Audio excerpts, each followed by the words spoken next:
La ortodoncia tradicional, clásica y ortodoxa ha incorporado grandes adelantos técnicos y mecánicos a lo largo de los más de 100 años transcurridos, desde que el Dr. Edward Angle publicara su famosa clasificación práctica de las maloclusiones. Sin embargo, pocos autores se han preocupado por anexar a estos conocimientos los principios básicos de la fisiología. Esto con el fin de añadir ventajas en los miles de tratamientos ortodóncicos diariamente realizados en el mundo.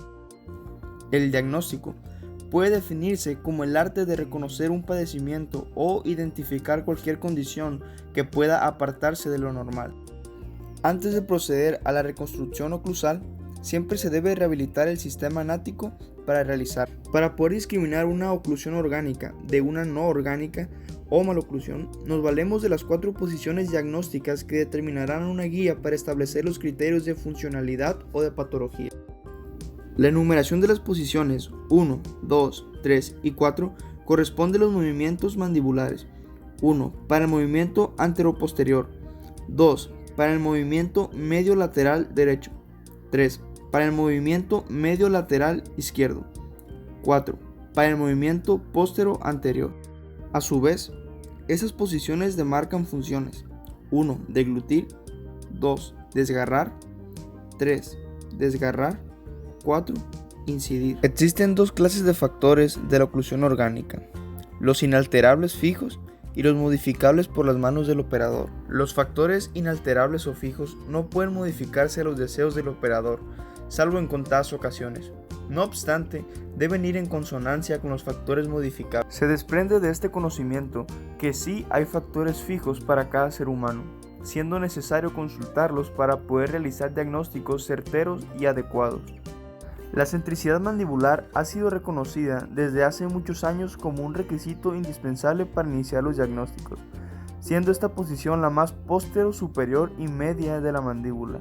En ella terminan todos los movimientos mandibulares y se inician todas las funciones. Para hacer una valoración diagnóstica a partir de modelos estáticos, solo nos proporcionará datos tridimensionalmente falsos y conclusiones erróneas. En cambio, la posición de la mandíbula desde la relación maestra nos proporciona la posición morfológica real, permitiendo que nos demos cuenta de las discrepancias que la maloclusión ha originado. Lo mínimo esperado es darle a cada modelo el cierre oclusal anatómico y fisiológico deseado, de modo que éste ponga la menor carga oclusal en los órganos recientemente movidos o reubicados. Lo más probable es que una oclusión terminada en relación céntrica establezca una armónica relación que mantenga una retención dentaria estable, cumpliendo la triple estabilidad orgánica, posterior, oclusal y anterior. Los ortodoncistas se interesan en las formas craneofaciales. Es por ello que deben preocuparse en encontrar la verdadera posición mandibular. Esta posición es determinada directamente montando los modelos a distancias constantes y repetibles del eje intercondilar. Según el Dr. Harvey Stallard, los órganos dentarios que evitan una correcta posición mandibular se llaman desviadores. En los modelos montados se pueden ver y calcular el tratamiento y la aparatología a fin de saber con antelación cuál sería la posición que adoptaría la mandíbula al modificar estos órganos en maloclusión. En un 70% de clase 2, los modelos montados demostraron que la posición morfológica de la mandíbula estaba más atrás que lo que mostraban los modelos no montados. En la mayoría de los modelos clase 3, los órganos desviadores están presentes para anteriorizar el cierre mandibular. Por lo tanto, es evidente que un cierre mandibular relacionado céntricamente, sin obstáculos, es de primordial importancia para la ortodoncia actualizada. En las posiciones laterales encontramos que las discrepancias son: 1. La punta del canino inferior no concuerda con la concavidad mesial del canino superior. 2. Algunos bordes incisales hacen contacto en esta posición lateral. 3. A veces hacen contacto oclusal las molares y premolares. Las discrepancias en oclusión céntrica, relación céntrica pueden ser: 1. Sobremordida vertical excesiva. 2. Mordida abierta. 3. Anoclusión en los órganos posteriores. Los objetivos de la ortodoncia orgánica pueden resumirse en las siguientes aseveraciones. Los órganos dentarios mejorarán sus funciones con una buena oclusión orgánica. Asimismo, el paradonto mejorará las suyas. Para poder obtener una relación céntrica determinada fisiológicamente, es necesario que la musculatura esté en su tono, muscular y que las articulaciones temporomandibulares estén debidamente interpuestas entre sus superficies articulares óseas. Primeramente, habrá que rehabilitar esos dos elementos ocultos del sistema mediante terapéuticas que así lo permitan. Entre las más satisfactorias, relativamente sencillas y económicas, sobresale la terapéutica con aparatos ortopédicos interoclusales, guardas oclusales. Reloj condilar fisiológico. Esta esquematización del recorrido condilar en todos los movimientos, posiciones y consecuentes funciones nos dará una idea de la dinámica que realiza la mandíbula desde la relación céntrica posterior-superior y media. Al beber, besar, escupir, soplar, eructar, silbar o reír, el cóndilo está entre las 12 y la 1. Al cantar, incidir, desgarrar, succionar, lamer, toser, estornudar o carcajear, el cóndilo se encuentra entre las 2 y las 3 horas. Al bostezar, vomitar, sacar la lengua, gritar o cantar ópera, el cóndilo se encuentra entre las 2 y las 3 horas. Todas las funciones y las parafunciones pueden ser mimificadas voluntariamente. La posición de reposo o descanso mandibular estará colocada por debajo y entre las posiciones postero-superior y antero-superior con un rango de 0 a 2 milímetros desde una posición a la otra, entre las 11 y las 12. Factores modificables de la oclusión orgánica. Inclinación del plano oclusal, curvatura de la curva antero-superior, curvatura de la curva de compensación transversa o de Wilson, características interoclusales, relaciones dentolabiales, sobremordidas anteriores horizontales, dimensión vertical. Estos factores deben alterarse siempre en consonancia con los factores fijos y nos proporcionarán más elementos diagnósticos que permitan obtener la deseada oclusión orgánica. Relación céntrica posterior-superior. Se establece como manipulada, voluntaria o al deglutir. En cóndilo se encuentra a las 11 horas. Relación céntrica antero-superior alta. En oclusión habitual, trituración, fonación, respiración. La oclusión orgánica no puede existir sin la relación céntrica condilar. Asimismo, esta no puede localizarse sin un eje intercondilar. Sin duda alguna, esos dos factores fijos de la oclusión orgánica son los más sobresalientes de los 6 factores fijos conocidos. Sin ellos, los demás factores, incluyendo los modificables, no tienen sustento. Dentro de las cavidades glenoideas, los cóndilos pueden tener diversas posiciones. Si el cóndilo está en una posición posterior-superior y media, esta marcará la función de la deglución, siempre y cuando no haya prematuridades dentarias o protésicas que lo impidan.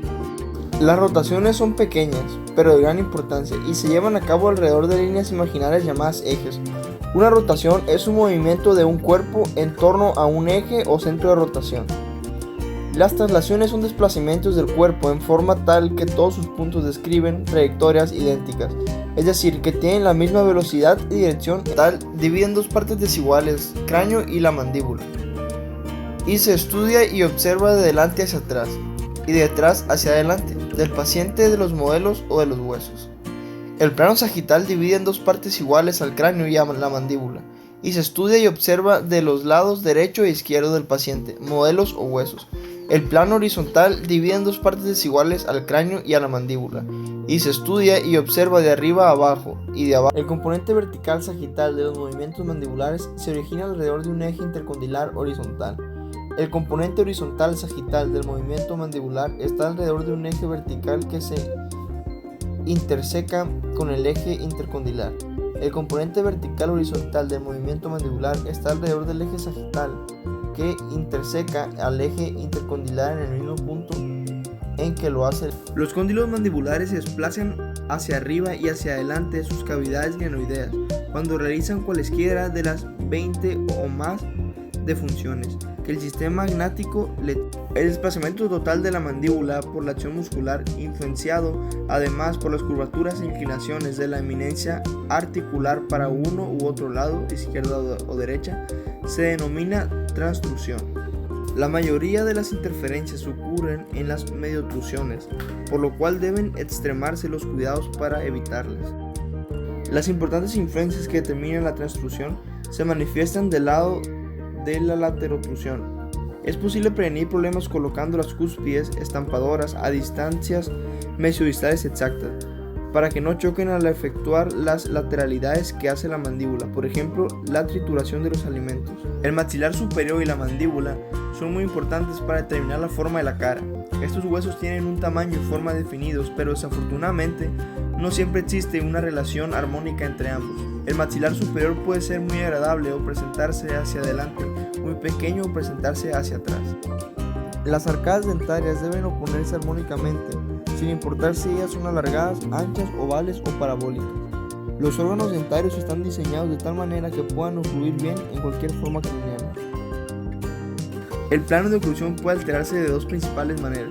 La distancia desde el plano eje orbitario puede aumentarse o la angulación de la inclinación en la cara del paciente puede modificarse.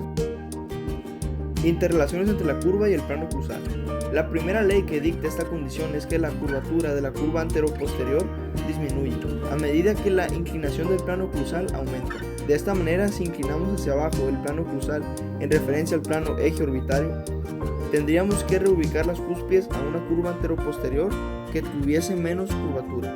La segunda ley nos indica que a mayor inclinación de las eminencias articulares corresponderán curvaturas más acentuadas en la curva antero-posterior de von Spee.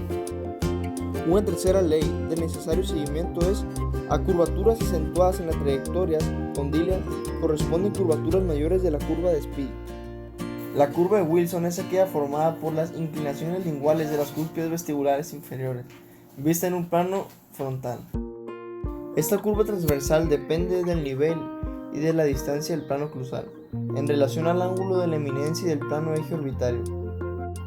Las leyes que rigen este factor modificable son: a mayor distancia el plano de oclusión de la inclinación de la eminencia y el plano eje orbitario, mayor será la curvatura de la curva de Wilson. A menor distancia el plano de oclusión de la inclinación de la eminencia y del plano eje orbitario menor será la curvatura de la curva de Wilson. Las cúspides, surcos y fosas de los órganos dentarios que van a funcionar fisiológicamente en una boca determinada son el resultado de la interacción de los factores modificables en concordancia con los factores fijos. Debido a la gran variedad de combinaciones posibles de esos factores, las alturas y formas de las cúspides cambian mucho entre individuos. Sin embargo, la influencia de factores individuales para cada boca en específico solo dará como resultado cúspides y contactos interoclusales a la medida de las mismas. Las relaciones oclusales deben considerarse con mucha atención clínica, puesto que los articuladores no pueden almacenar este quinto factor modificable. El ortodoncista está preparado y adiestrado debidamente para manejar este aparato. Solo sería conveniente subrayar las consideraciones de estética, fonética y dimensión vertical no sean relegadas. El contacto de los bordes incisales inferiores contra sus cavidades palatinas debe existir, aunque este no es tan activo como entre los contactos interoclusales. Se dice que los contactos son puntiformes para facilitar las desoluciones laterales. Mordidas anteriores abiertas. El punto más importante para encaminar un tratamiento es conocer la etiología, y el segundo punto es un tratamiento ortodóntico si se requiere. La mordida abierta es causada por hábitos. Se eliminarán con tratamientos especiales para el hábito o el problema. Abertura anterior mínima. Una apertura anterior aproximada de 1 milímetro por lo general es causada por el hábito de succionarse el labio inferior. Abertura anterior moderada. Si la separación anterior es de 1 a 5 milímetros, la causa del problema es generalmente originada por la lengua, que se impele hacia adelante y fuera al deglutir. También al morderse los labios puede coadyuvar. Los siguientes problemas ocurren en relaciones de mordidas severas. La estética es muy mala. No hay desoclusión anterior y la oclusión está sobrecargada. Se sugiere un tratamiento que reúna rehabilitación muscular y articular, corrección anterior con ortodoncia, terapéutica miofuncional y ajuste oclusal por desgaste mecánico. Las relaciones incisales borde a borde se dan entre los incisivos. Las relaciones borde a borde oclusales se dan entre cúspides estampadoras inferiores y sus antagonistas palatinas. Si una oclusión borde a borde es estable, cómoda y el parodonto está sano, no hay razón para cambiarla. Si existen interferencias oclusales, esas deben eliminarse mediante técnica especializada. El prognatismo mandibular es una displasia maxilar verdadera, en donde el crecimiento horizontal excede el desarrollo de la maxila, situando los dientes inferiores enfrente de los anteriores superiores. El arreglo de los dientes anteriores será después de un exhaustivo análisis clínico e instrumental, en donde se demuestre que la irregularidad es potencialmente destructora, lo que ocurrirá si es antigénica, inestable, si se interfieren en los movimientos, posiciones, funciones de la mandíbula. Se considera que la dimensión vertical interoclusal de la oclusión céntrica, o sea, la habitual o de conveniencia, es la correcta para cada sujeto.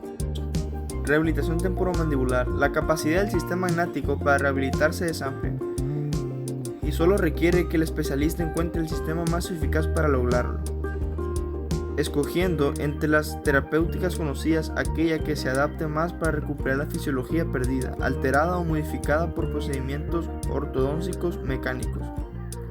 El diseño debe ir aparejado a un método de colocación, instrucción de uso, ajustes periódicos, higiene, vistas periódicas establecidas en base a la gravedad o levedad del caso, etc.